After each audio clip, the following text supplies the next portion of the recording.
बालशंकर घरात जास्त रमत नव्हते. ते माणसांपेक्षा पशुपक्षी, वृक्षवेली, झाडे, डोंगरदरी, वाहती नदी यांच्या सहवासातच जास्त रमत होते. पाण्यात अगदी खोलवर जाऊन बाहेर येणे, दावलमलच्या गर्द झाडीत भटकत होते, वाघांच्या बछड्यांशी खेळत होते.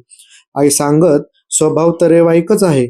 एकीकडे पशुपक्ष्यांशी मैत्रीही करत असे आणि विशेष म्हणजे त्या नादातच स्वामी भेटले आणि आपल्या आयुष्याला वळण लावून गेले. आणि शंकर महाराजांच्या स्वामी भेटीचा प्रसंग डोळ्यासमोर आला. स्वामी, हरिण आणि बालशंकर यांची गोष्ट आपल्या पुढच्या व्हिडिओमध्ये आपण पाहणार आहोत.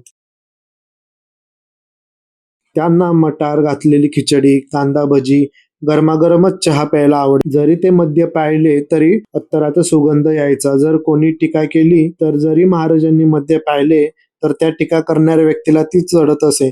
कधी अंगावरचे वस्त्र काढीत, तर कधी फाटके मळलेले कपडे घालीत, तर कधी भरजरीत मखमली कपडे घालीत, ते घड्याळ घालीत, अंगठ्या घालीत. शंकर महाराज बोलायचे, सगळे ग्रह माझ्याच मुठीत आहेत. त्यांना फेटा खूप आवडे. ते स्वतः मंदिरात भजन कीर्तन करीत. महाराजांना सिगारेटही देतात. ते सिगारेटच्या धुराने ब्रह्मांड फिरत असे.